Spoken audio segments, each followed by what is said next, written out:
thank you so much for joining us today. My name is Cayla Robinson. I'm one of the health sciences librarians here at the Medical Center Library. Today, we're going to be discussing searching for health disparities literature, primarily discussing our health disparities searching LibGuide. This is an educational workshop, so we're going to be talking a lot about biases in databases and how to search to mitigate those biases. This is the second workshop in our research workshop series. So if you'd like to attend the other ones, please go ahead and register. We have quite a lovely lineup of workshops, webinars for the rest of the semester. If you have any questions, please feel free to drop them in the chat. But if not, we're going to have a question and answer section at the end of this webinar.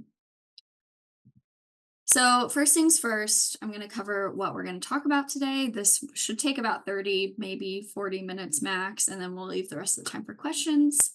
So we'll talk about the background and the development of this guide. We'll talk about the overview, so what it encompasses, what it is. We'll talk about each of these sub pages that we've developed as well. So the social determinants of health page, the vulnerable populations page. I spelled vulnerable wrong. That's awesome. The health disparities research page, the 3 interactive modules, the ebook collection, and then I will quickly do a live demonstration using one of the interactive modules and the searches that we created for those. So first things first, the background. In 2021, our library acquired a health disparities ebook collection, so it focused on some vulnerable populations and care for those populations. We didn't want to just kind of add them to the collection, though. We thought that these materials were going to be fantastic resources for our users, our patrons. So we wanted to find a way to create a resource, a material that wasn't simply just throwing all of those ebooks onto a page and saying, look, we have these things. We really wanted to create something that would be an educational resource for our users. And so that is where the foundation of this resource began. That's being said, we kind of moved into the direction, like I said, of education. And so we have very basic concepts that we cover just as kind of background for what we're doing. Those 3 concepts are social determinants of health, vulnerable populations, spelled right this time, and researching health disparities. And I will cover all of that in a second. So on top of those 3 different concepts, we also have 3 interactive tutorials that focus on 3 different populations. So that is LGBTQIA+, Appalachian populations, and then racial and ethnic minorities. And I'm going to cover what those cover a little bit later in the presentation. Okay. So this is the overview of the guide. We will drop the link in the chat if you'd kind of like to follow along with us. We say, welcome to this guide. We talk a little bit about what we are going to discuss. And then we have links that we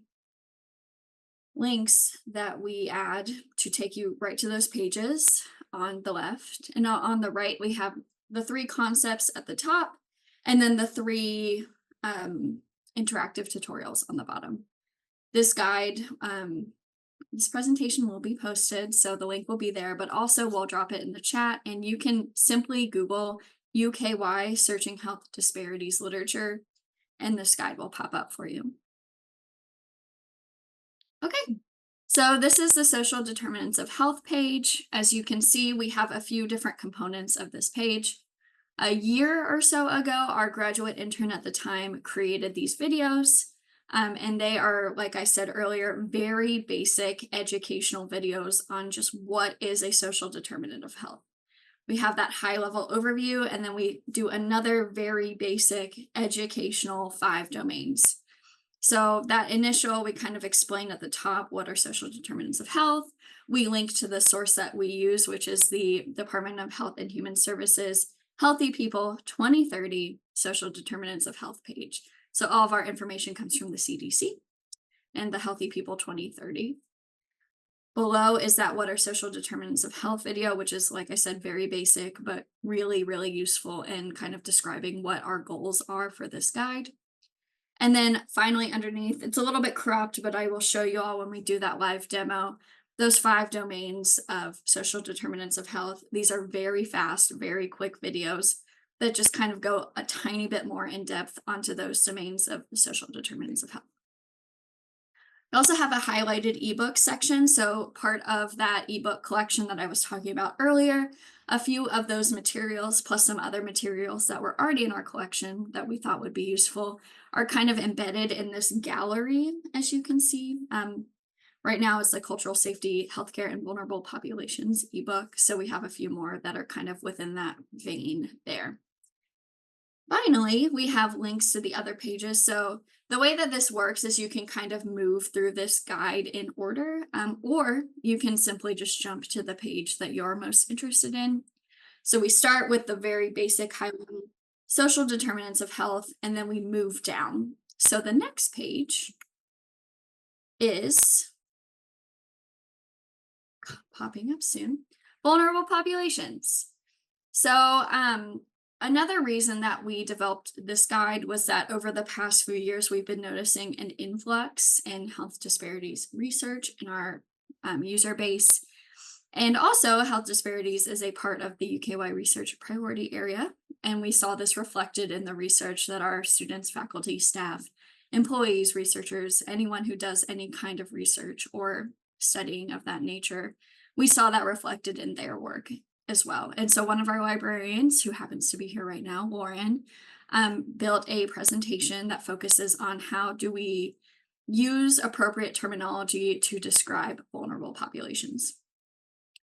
So that video exists on that guide, which I will show you in a second, but we kind of have some examples on the right of some vulnerable populations, and describing these vulnerable populations is incredibly important in databases because databases have those inherent biases. And so that is kind of where we're moving with this vulnerable populations piece, is how do we describe populations in an appropriate manner? And also, of course, thinking holistically about that as well. Okay. And then the last page, which once again we'll show you in that live demonstration, discusses health disparities research. It has 2 videos. They're both about 10 minutes long. One of them is me again, so sorry that you have to listen to my voice multiple times, but these videos are super important because they talk about how do you develop a searchable topic. The 10-minute video, like I said, goes into PubMed, and it talks about mostly for students to kind of pick populations and pick research questions that are searchable and attainable within the scholarly literature. And then that second video is also super key for their understanding. It's how do we generalize research articles, journal articles to fit similar populations. So this is kind of an example, but potentially a student picks a topic that is very, very narrow. They want something on a specific population in a specific county in Kentucky, maybe even an Appalachian county. The likelihood that there are multiple articles on that population written by different authors is not high usually. And so we kind of want to teach them, how do I find articles that are on populations that are similar to the population that you want, or the similar geographic area that you want, and how do we determine generalizability? Once again, these are very basic, very high level educational overviews, but we want to introduce these topics as we're kind of moving into those interactive tutorials. And then finally, we have a term list. So these are terms that can be used, I believe, in PubMed, but can be translated to other databases that allow for like that starting point and beginning searching for vulnerable populations and health disparate populations. Once again, we'll show you once we get to that live demo what that looks like and how you can kind of use those tools that we've created for these databases. Okay, now we're going to move into the interactive modules. So if I go back, sorry for the zooming, we did the first 3, social determinants of health, vulnerable populations, and health disparities. The next 3 are going to be the LGBTQIA populations, Appalachian, and racial and ethnic minority populations. So I'll be slower this time. These interactive modules are purely to help mitigate the inherent biases of databases. And so, what can we do as researchers, as searchers, as students, as faculty, as staff to kind of mitigate our own biases as we're moving into these databases and thinking about finding research on vulnerable, health disparate populations? So, each one of these modules has a overarching theme that reflects in the database. So the LGBTQIA plus module talks about the problematic previous indexing in databases. And so what terms were used that are not acceptable terms now, that they have been adjusted or changed over time, and how can we incorporate those without while understanding that these terms were previously problematic. The next population is Appalachian, and so this one kind of focuses on nebulous geographic areas. So Appalachia is, it is now eluding me how many states, but it's at least 12, I believe. So at least 12 states. How do we kind of pull out from one singular county and kind of move into an entire geographic region? We also talk about mesh and what explosion is, and to understand these modules, you also have to be able to understand the database. Oh, good question. So if populations overlap, that is obviously something that happens quite a bit. We have these populations kind of pulled out in a granular zooming in, I guess is the best way. So you can of course combine these. These are terms that are going to be kind of on different pages, but that doesn't mean you can't pull those out and use them. That's actually what we encourage. So you can take our Appalachian terms and our racial and ethnic minority terms and combine them in the database.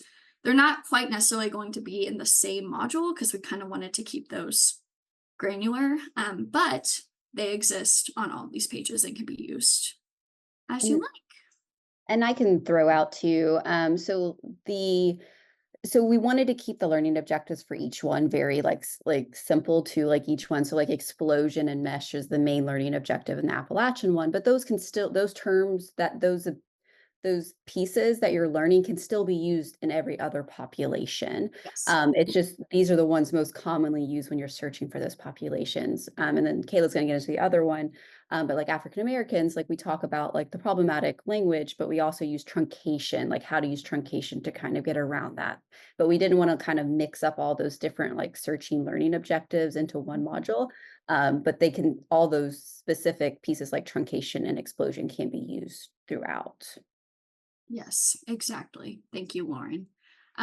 Yes, these things can and should be combined when necessary. But the point is that it's the databases that we're trying to teach while also kind of mitigating database bias. So we have different objectives for learning about databases as well.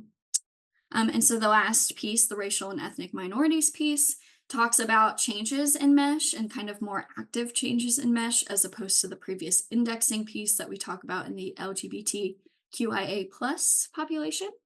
But it also talks about our Boolean operators. So like the Boolean or and potentially the Boolean and all of these things are addressed. And one of the most important things, kind of like I said earlier, was that to fully understand these modules, there are other tutorials that need to be taken. So we need to understand what Boolean operators are. We need to understand mesh and what it is. And we link to that on the guide, which I will show you in the live demo. Okay, so here is the LGBTQIA plus page. As you can see, it kind of follows that same vein of design where we have the setting the stage and we discuss unconscious biases, quality healthcare, effectively searching the literature, things of that nature. And then below you can see our tutorial. So with that beautiful piece of art that I designed in Canva, you can see that we start with considering questions, that nature, and then we kind of move into that tutorial, which once again, we'll show you in the live demonstration. Also on this page, we have a link to the LGBTQIA plus ebook collection. So we are working on the ebook collections for the other populations that we discussed today. But this LGBTQIA plus ebook collection contains those health disparities ebooks that we were previously mentioning. So once again, we didn't want to just kind of throw those ebooks into our collection and let them sit there. We kind of wanted to pull them out in a very mindful and respectful way. And to do that, we have situated this ebook collection into this page. The links to this module and to the ebook collection are also on this slide. But like I said earlier, this tutorial talks about addressing the biases of the database and using appropriate language when searching. So kind of once we move into those databases, databases themselves have bias and can use language that we would not use now in the modern day to describe populations. So how do we incorporate language that is no longer used to find articles that are potentially older? And then how do we address biases when doing that as well? The next piece is the Appalachian population. So this talks about geographic areas. One of the biggest struggles that I find that my students and potentially Lauren's students face is that we want to kind of look at that granular level of that one county or that one population in that one county. How do we pull that out? How do we generalize that by thinking about further, maybe broader geographic areas? Once again, kind of helps students break away from searching one single place to try to find articles or evidence on their research topic. Ooh, okay. And then the final tutorial that we're going to talk about is the racial and ethnic minorities. So once again, we are looking at confronting database biases and historical language that will not retrieve current results. So if we are looking at historical articles from 40, 50 years ago, we might need to use different language that will not retrieve results now. So we talk about that, we talk about the bias of that, we address, the problematic nature of the databases and how we can kind of work together to change the way that language is used and displayed in these databases. The Searching Health Disparities in Vulnerable Populations tutorial that is right here. It starts with talking about mesh and how a bunch of librarians collaborated to change language together. And you can see that in the tutorial, maybe not so very clearly right now. But then we kind of move once again into that educational database bias piece, where we talk about the explosion or the not explosion of mesh terms and what that means and what that can look like and how that changes your search. And then here is a picture of the ebook collection. Once again, you can tell that I created that banner using Canva. I am not a graphic designer, but I think it looks nice. And so there are about 20 ebooks in this collection with one sub-collection that focuses on transgender and gender studies. And so that will link from the LGBTQIA plus tutorial page. Okay, now I've been talking about this elusive live demonstration since we began this journey together. So let us start, and I'm actually going to move my Zoom thing all the way up here. So here it is. And actually there's even more that I can't show you because screenshots are limiting. Here is that page. The link will be in the chat. Maybe even posted again 2 or 3 times, I'm not sure. So here's what we talked about with all of those links. Both of these little boxes here link to the same pages. But if we scroll down, we have even more of those ebooks that we were talking about that are available and visible right here. So this, of course, isn't every single ebook that we acquired, but it is some of them, and they're a little bit more broader in topic potentially, and just talk about health disparity topics that are really, really important for healthcare practitioners, public health practitioners, things like that. If we click on our first one, social determinants of health, once again, we've covered all of this. I just wanted to show you all that this is what the rest of the page looks like. So we have each of our domains here. Like I said earlier, these videos are very quick, but they are high-level educational overviews of the domains of social determinants of health. And you can see our little carousel here is moving around. We have just a few broader ebooks that talk about broader topics here.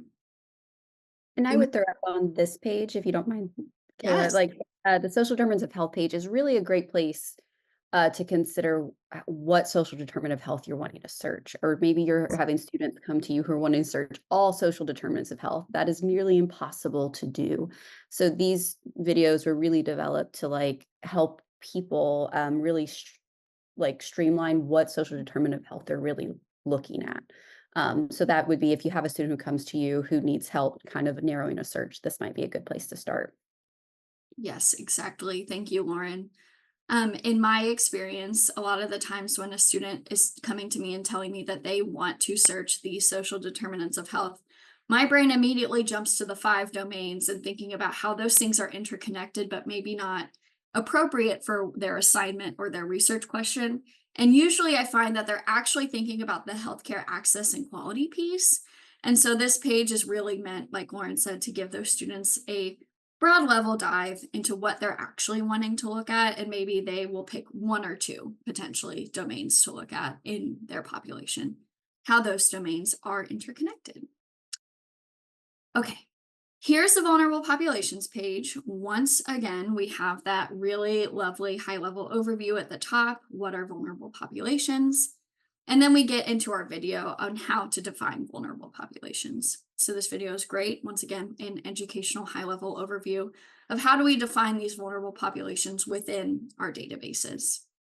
And then we have a few ebooks to the side as well, because we can't not share our lovely ebook collection that we have curated for you all.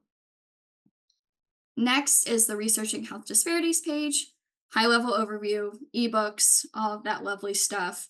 We even have some journals here for you to peruse if you're interested in. But here are those two videos. So they should be watched in order. We should start with the developing a searchable topic and then move into the generalizability. This is a 20 minutes tops. And they're kind of interconnected in that the example that I create in the first video, the librarian who did the second video uses those examples to talk about generalizability. So maybe I myself might be biased, but I think these are really good high level overviews of developing topics and generalizability. But the fun part of the Researching Health Disparities page is that we have these terms. And so, kind of like someone asked earlier, can these things be interconnected? The answer is definitely yes. If you have potentially, and we'll do this in a second, but if you're wanting to look at Appalachian populations and you're wanting to look at education access and quality or built environment, you can take the terms that we have helped you build, these very basic terms. This is not comprehensive by any means. We even say somewhere, this is not comprehensive and should not be used to conduct a systematic or scoping review. Just trying to reiterate that this is by no means every single term that could be used to describe social and community context or healthcare access. This is simply a starting point for those who may not be as familiar with the databases. So once again, I can copy all of these, and I'm going to open up PubMed. I'm going to go to my library webpage. If you don't have this bookmarked and you're on a machine that you do research or searching on, I would highly recommend bookmarking the Medical Center Library page. I'm going to scroll down to databases, and then I'm going to click on PubMed right here. And then, once again, I'm going to copy and paste all of these terms. I'm going to move into my advanced search box, and then I'm going to combine these with OR. So these are all terms, once again, that exist on the Researching Health Disparities page within one of the domains of social determinants of health that can be combined using the Boolean OR. We discussed the Boolean OR in our learning to search page, which is, we will link as well in the chat. But this is a combination of mesh terms and title and abstract terms. This will get you a fairly, not fully comprehensive, but a fairly comprehensive look at one of these domains. So this right here, you can also pick one, do one or two at a time. Like I said, this is built for your use, so you can use it as deemed necessary. All right. Oh, thank you. Okay. And now we're going to move into these tutorials. I'm not going to spend a long time in all of them, but I will show you that this is what they look like. Like once again, ebook collections here. But if you scroll down, we recommend that you read everything that we've written. It's going to really situate these tutorials into the context of the database and the context of research. So you hit start tutorial, and these are actually interactive, maybe not on my laptop that has the screen the size of an iPad, but these are interactive, and we really do want you to kind of use these in a way where either it helps you learn or your students learn. I'm going to skip to the racial and ethnic minority page next. Once again, kind of show you how we talk about the changes in mesh and how that is not acceptable language. And we kind of move into what is and how we talk about not just, people, but groups of people as well. Oh, this is also interactive. As you can see, I'm moving the mesh page by myself. But we are going to do a little bit more of a deep dive into the Appalachian literature. So once again, talking about mesh, each one starts with an overview of mesh and what that is and how we use that. And each one moves into using mesh. So this is what we recommend. Talk about, subheadings, entry terms, things of that nature. I promise this will make more sense actively doing the tutorials. I am just trying to move into our keywords. Here we go. Making you, think more about what states potentially, thinking about, Louisville might have different population than Wolfe County. Thinking about things like that, and that generalizability piece. Oh, showing you the answers. Okay, so I'm going to take this very broad Appalachian region or Appalachian string, and I'm going to add it here. Like I said, and I'm going to keep reiterating this is not comprehensive and this should not be used by itself. You should always take these terms and kind of adapt them and use them for your own needs. This by no means will ever meet anyone's true research needs or research questions, but I'm going to add these things together and build a basic search. So there are 6 articles that talk about Appalachia and the built environment specifically, which as a librarian, I see 6 and I'm like, that's not enough, but maybe 6 is the perfect amount of articles for your needs. It also moves into, there's some articles from 2011 on, and just thinking about the database like that. Okay, I am going to find the database searching skills and I'm going to put that in the chat as well. And I will say that some of like the racial and ethnic minorities one, and even the Appalachian guide, both do go into some of the like Boolean operators, like when to use them, why we were choosing ors. But the main like if you know what Boolean operators are, you'll just be kind of on a leg up when you start those tutorials. The real like learning objectives are like how to use truncation in a powerful way to be more of an inclusive searcher and to get around those biases inside of the databases, as well as explosion, like the explosion piece in Appalachia. It goes from like New York, Pennsylvania, all the way down to Alabama and Georgia, right? Like, so how do you use like the tools inside of PubMed, like explosion, to really narrow down into a specific population. So those are the real learning objectives. And then those objectives can be applied to every other search that you're wanting to do. Yes. Well, as Lauren was saying, we situate that in the context of the changes that have been and will continue to be made over time as language change, as language does. Okay. So I wanted to show you all, I keep talking about this database searching skills. Like I said earlier, these tutorials are very basic, but there are some things that will help you fully grasp what we're talking about in those tutorials. We do recommend that you have a basic understanding of PubMed. And to do that, I would send you to this page, which is in the chat. We talk about things like Boolean operators. We even talk about truncation here and what that means on this page. And so that will help give you a little bit of context for the tutorials. keywords versus subject headings, what is a mesh term, field codes, like what does that square bracket TIAB mean, and then phrases and stop words. All of this is very basic database 101 that is going to be crucial for your understanding. And it can't hurt to know more about the database before you move into it. Okay. Yes. Oh, yes. Great. We also have on each tutorial page, we have a more accessible option. So if we scroll down here, we have this is the LGBTQIA plus page. Sorry, I move kind of fast when I'm doing live demonstrations. We have a more accessible and full screen version here. So this is definitely what I would actually recommend using because it's kind of hard to move within those little boxes on the tutorial page. But yes, here they are. Just a little bit bigger, a little bit easier to see, easier on the eyes, with that still interactive piece that is working just a little bit bigger. Okay, so that is it for my live demonstration. It's 12:33. I'm going to open the floor for questions. But if you're going to leave, thank you so much for your time.